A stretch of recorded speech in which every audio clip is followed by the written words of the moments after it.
Hello everyone, this is Jayesh Umre and we are going to start 34th lecture on Java programming. Previous lecture में हम discuss कर रहे थे अरे के बारे में और इस लेक्चर में हम प्रैक्टिस करेंगे कुछ जावा एमसीक्यूज़ की जो कि बेस्ड है प्रीवियस लेक्चर्स पे। अब क्वेश्चन ये है कि जावा एमसीक्यूज़ की प्रैक्टिस क्यों करें, तो इसका सिंपल सा आंसर है to improve programming skills for campus placement and for preparation of competitive examinations. Now the question here is output of the Java code हमें फाइंड आउट करना है। ओके, जावा कोड हमें दिया है और 4 ऑप्शंस भी हमारे पास है। इन 4 ऑप्शन में से एक ऑप्शन हमारा आंसर है। सो यदि हम लोग यहाँ पर देखें, हमें क्लास दी गई है, उस क्लास का नेम है 34, साथ में एक मेन फंक्शन भी है और हमको यहाँ पर एक अरे दिया है। अरे क्या होता है हम प्रीवियस लेक्चर में स्टडी कर चुके हैं। उस अरे का नाम है कंप्यूटर और अरे का टाइप है स्ट्रिंग। साथ ही हमको यहाँ पर एलिमेंट दिए हैं कंप्यूटर अरे में। 0 इंडेक्स पे है RAM रैम, 1 इंडेक्स पे है HDD एंड सेकेंड इंडेक्स पे है माउस। साथ ही हमको एक अरे और दिया है, उस अरे का नाम है पार्ट्स। ओके, इस अरे का टाइप भी क्या है, स्ट्रिंग। साथ ही हमको 0 इंडेक्स पे एक अरे दिया है कंप्यूटर 0 एंड 1 इंडेक्स पे कंप्यूटर 2 दिया है। ओके, अब यदि हम लोग देखें इस क्वेश्चन के अंदर हमें प्रिंट क्या करना है, पार्ट्स 1। सो यह question is interesting but not tough. इस क्वेश्चन से हमको बहुत कुछ आज सीखने को मिलेगा।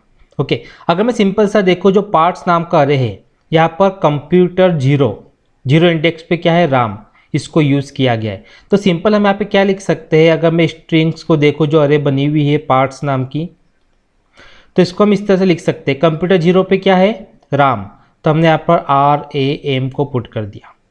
अब कंप्यूटर 2 पे यदि हम देखें, 0 पे रैम है, 1 पे HDD है, 2 पे माउस है, तो कंप्यूटर 2 पे क्या आ जाएगा, माउस। ये हमको वैल्यू मिल गई पार्ट्स नाम के अरे के लिए। अब हम प्रिंट किसको कर रहे हैं, पार्ट्स 1 को। और पार्ट्स के 0 पे क्या रखा हुआ है, राम, और पार्ट्स के इंडेक्स नंबर 1 पे क्या है, माउस। दैट मीन्स पार्ट्स 1 के अंदर क्या प्रिंट होगा, mouse. So option C is the correct answer.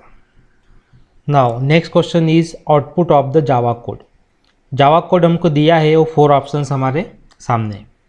सो यदि हम जावा कोड के अंदर देखें तो एक अरे बन रहा है ए नाम का, लेकिन हम अगर इस बार देखें तो जो अरे है ए, यहाँ पर साइज भी बताई गई है।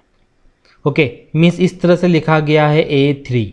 डेट मीन्स इस अरे की साइज कितनी है, 3, मीन्स 3 एलिमेंट 3 वैल्यू इस अरे के अंदर आएंगे। ओके, मीन्स इस तरह से A0 A1 और A2, A3 अलाउड नहीं होगा। बट यदि मैं यहाँ पर देखूँ तो यहाँ पर इनिशलाइज भी कर दिया गया है कि A0 पे 10 आना चाहिए, A1 पे 20 आना चाहिए, A2 पे 30 आना चाहिए, जो कि अलाउड नहीं है। मीन्स यहाँ पर क्या मिल जाएगा हमको, compiler error, because at the time of initialization यहाँ पर हम अरे की साइज़ को डिक्लेयर नहीं कर सकते। अगर यहाँ पर अरे की साइज़ नहीं होती, इस तरह से होता, अगर मैं 3 को हटा दूँ तो ये करेक्ट है। बट अगर यहाँ पर अरे की साइज़ है 3, डेट मीन्स ये क्या है, रॉन्ग। तो यहाँ पे हमें क्या मिलेगा, कंपाइलर एरर। अब अगर मान लीजिए कि यहाँ पर 3 नहीं होता, मैंने 3 को हटा दिया, इस केस में आउटपुट क्या होता, A1 प्रिंट करना है, तो A0 पे 10 है, A1 पे 20 है, A2 पे 30 है। A1 मीन्स कितना प्रिंट होता है, इस केस में 20 आता, A0 पे 10 आता, A2 पे 30 आता। Now next question is output of the Java code. Java code हमको दिया है और 4 ऑप्शंस हमारे सामने। सो यदि हम जावा कोड के अंदर देखें तो एक अरे बन रहा है, उस अरे का नाम है मार्क्स। और इस मार्क्स नाम के अरे के अंदर इंडेक्स नंबर 0 पे 35 है, इंडेक्स नंबर 1 पे 65 है, इंडेक्स नंबर 2 पे 95 है। साथ ही यहाँ पर प्रिंट स्टेटमेंट दी गई है जिसके अंदर प्रिंट कर रहे हैं मार्क्स डॉट लेंथ। ओके, हम यहाँ पे ध्यान देने वाली बात है कि यहाँ पर क्या यूज़ किया गया है, marks. Marks is the name of the अरे। डॉट लेंथ, डॉट लेंथ नाम का फंक्शन क्या करता है कि इस अरे में जितने भी एलिमेंट हैं उनको काउंट करता है। तो अरे में कितने एलिमेंट है, 1 2 3, तो मार्क्स डॉट लेंथ हमें यहाँ पर कितनी मिल जाएगी, 3। डेट मीन्स यहाँ पर आएगा 3। देन कॉमा प्रिंट होने वाला ऐसा कि ऐसा। देन मार्क्स 1, अगर मार्क्स 1 पे हम देखें तो कितना रखा है, 65। देन 3,65, ये हमारा आंसर आएगा। So option C is the correct answer. Now next question is output of the Java code. Java code हमको यहाँ पे दिया गया है और 4 ऑप्शन हमारे सामने। यदि हम देखें तो सारे क्वेश्चन अब हमको एक जैसे लग रहे हैं, बिकॉज जब हमने प्रीवियस क्वेश्चन इतने कर लिए हैं तो हमको ये क्वेश्चन टफ नहीं लगना चाहिए। अगर मैं यहाँ पर देखूँ तो एक बाल्स नाम का अरे बन रहा है, लेकिन अगर इस अरे के अंदर हम देखें तो एक भी एलिमेंट नहीं है, ना ही इंडेक्स नंबर 0 पे है, ना ही 1 पे है, ना 2, ना इन सो ऑन। दैट मीन्स यहाँ पर एक भी एलिमेंट नहीं है। तो अगर मैं देखूँ यहाँ प्रिंट स्टेटमेंट क्या बोल रही है, balls dot length. That means balls नाम के अरे में जितने भी एलिमेंट है वो काउंट होकर सामने आ जाएंगे। बट अगर मैं बॉल्स नाम के अरे में देखूँ तो यहाँ पर तो एक भी एलिमेंट नहीं है। अगर एक भी एलिमेंट नहीं है मीन्स यहाँ पे आंसर कितना आने वाला है, 0।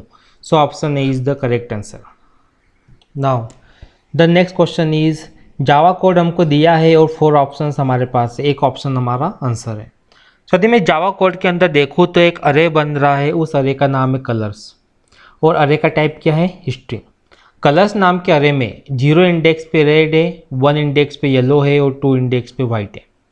अब यहाँ पर बताना है कि प्रिंट स्टेटमेंट क्या प्रिंट करेगी। हमको सिंपल देख के लग रहा है कि कलर्स 2 यहाँ पे प्रिंट होने वाला है, मीन्स इंडेक्स नंबर 2। लेकिन अगर 4 ऑप्शन में देखें तो एक ऑप्शन और है, वो है कंपाइलर एरर। तो क्या यहाँ पर एरर आ सकता है? कोई देखने में लग रहा है कि वाइट प्रिंट होने वाला है, बट यदि हम यहाँ पे देखें तो यहाँ पर एरर है। यहाँ पर सेमीकोलन का यूज़ किया गया है, जबकि यहाँ पे सेमीकोलन नहीं आता है। यहाँ पर क्या आता है, सिंपल कॉमा आता है। तो यहाँ पे हमें क्या मिल जाएगा, कंपाइलर एरर। मीन जब भी इस तरह के क्वेश्चन आते हैं तो हमको इस बात पे भी ध्यान देना है, हमें हरी नहीं करना है कि जल्दी क्वेश्चन का आंसर हम यहाँ पे टिक कर दे, बल्कि हमें क्या करना है, पहले पता करना है कितना इजी क्वेश्चन क्यों आया है। ओके, तो जरूर कोई कोई प्रॉब्लम यहाँ पे हो सकती है। तो हमें यहाँ पे इशू कहाँ पे दिखाई दे रहा है, कॉमा के अंदर, तो यहाँ पे एरर है, compiler error. Now next question is output of the Java code. Java code हमारे सामने है और 4 ऑप्शंस भी हमको दिए गए।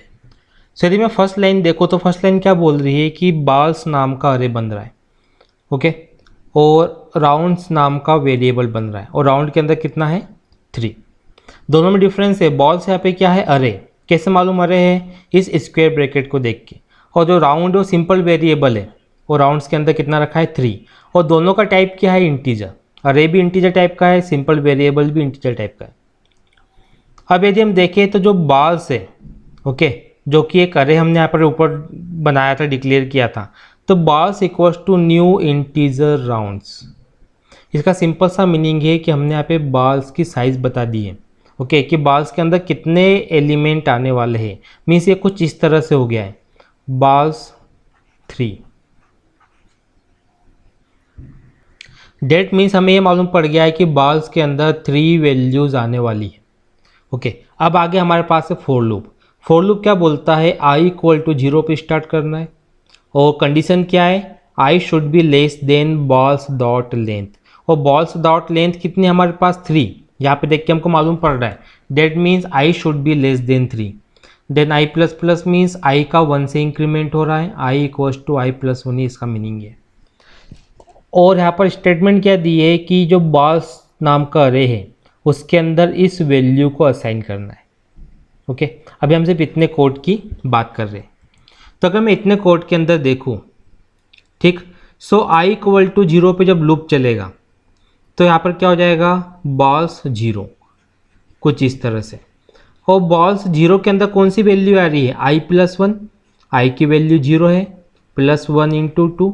तो बॉल्स 0 में क्या आ जाएगा, 0 प्लस 1 मीन्स 1 इंटू 2, यहाँ पे आ जाएगा 2, ओके। तो अगर मैं सिंपल यहाँ पे अरे देखो, जो बॉल्स नाम का अरे हमारे पास है जिसकी साइज है 3, ओके, तो इसके अंदर बॉल्स 0 पे क्या आ रहा है, 2।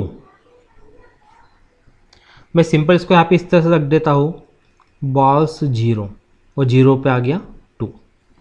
अब यदि हम नेक्स्ट देखें तो लूप फिर से इंक्रीमेंट होगा यहाँ पे i प्लस प्लस। तो जो i इक्वल टू 0 था, अब i इक्वल टू कितना हो जाएगा, 1। कंडीशन से चेक करेंगे, सेटिस्फाई हो रही है, i की वैल्यू लेस देन 3, i की वैल्यू 1, चल जाएगा फिर से। तो बॉल्स 1, इस बार क्या आएगा, बॉल्स 1, i की प्लेस पे आने वाला है 1, ओके। तो 1 प्लस 1 कितना हो जाएगा, ये 2, 2 इंटू 2 कितना हो जाएगा, 4। तो बॉल्स 1 इक्वल टू कितना हो जाएगा इस बार, 4। अगेन यहाँ पर फॉर लूप के अंदर i का इंक्रीमेंट होगा, ओके जो i इक्वल टू 1 था भी i इक्वल टू कितना हो जाएगा 2। कंडीशन सेटिस्फाई हो रही है, i की value less than length of ball है। तो अगेन यहाँ पर बॉल्स 2 के अंदर क्या होगा 2 + 1, i की वैल्यू 2 है इंटू 2, 3 2 जा 6, डेट में बॉल्स 2 में आने वाला है 6। ओके तो हमारे पास में जो अरे है बॉल्स उसकी कौन कौन सी वैल्यू है, बॉल्स 0 वैल्यू है, बॉल्स 1 वैल्यू है, बॉल्स 2 वैल्यू है। अब ये फॉर लूप चलेगा, यहाँ पर हमको j दिया है 0 से स्टार्ट होगा, j less than balls dot length, balls की लेंथ कितनी हमारे पास 3, देन j प्लस प्लस। तो फर्स्ट लाइन क्या बोलती है कि बॉल्स j को प्रिंट करो। जब j इक्वल टू 0 पे लूप चलेगा डेट मीन्स बॉल्स j की वैल्यू कितनी है 0, तो बॉल्स 0 हमारे पास कितना है 2, यहाँ पर प्रिंट हो जाएगा 2। ओके देन j का इंक्रीमेंट होगा, j इक्वल टू 1 हो जाएगा, तो यहाँ पे बॉल्स 1 की वैल्यू प्रिंट करना है, बॉल्स 1 में कितना है 4, तो यहाँ पर प्रिंट हो जाएगा 4। देन इंक्रीमेंट होकर j इक्वल टू 2 हो जाएगा, बॉल्स 2 की वैल्यू प्रिंट करना है, बॉल्स 2 की वैल्यू कितनी है 6, तो यहाँ पर प्रिंट हो जाएगा 6। देन j इक्वल टू 3 होगा, पर कंडीशन यहाँ पे सेटिस्फाई नहीं होगी तो फॉर लूप चलेगा ही नहीं, that means 2 4 6, so option C is the correct answer. Now the next question is Java code हमको दिया है और 4 ऑप्शन भी हमारे पास है। सो यदि हम यहाँ पर देखें हमको एक अरे दिया है, उस अरे का टाइप क्या है स्ट्रिंग। इस अरे के अंदर इंडेक्स नंबर 0 पे काइट है, इंडेक्स नंबर 1 पे एयर है। साथ ही हमको एक वेरिएबल दिया है str, ओके इसका टाइप क्या है स्ट्रिंग, और यहाँ पर क्या रखा है प्लेन। अब यदि हम देखें अरे इंडेक्स नंबर 1 पे str पुट हो रहा है, देखो बहुत ही इंपॉर्टेंट चीज़ें समझने वाली कि यहाँ पर हम वैल्यू चेंज कर रहे हैं। अगर हम अभी इसमें देखें तो यहाँ पर यदि हम लोग देखें तो ARY1 पे क्या रखा हुआ है एयर, ARY1 पे कितना रखा है एयर, बट ये लाइन क्या बोलती है कि ARY1 पे str कर दो।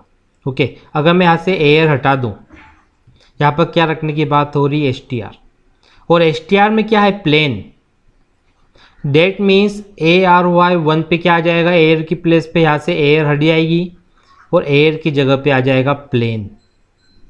यहाँ मैं प्लेन पुट कर देता हूँ। आई थिंक आपको यहाँ पे क्लियर हो गया होगा कि यहाँ पर क्या किया जा रहा है, जो अरे 1 इसकी वैल्यू चेंज की जा रही है, और str इक्वल टू अब क्या कर दिया है फ्लाई। तो जो str नाम के वेरिएबल में क्या था प्लेन, ओके अब प्लेन की प्लेस पे यहाँ पर क्या आ जाएगा FLY। तो ये प्रिंट स्टेटमेंट क्या बोल रही है कि ARY1 को प्रिंट करना है।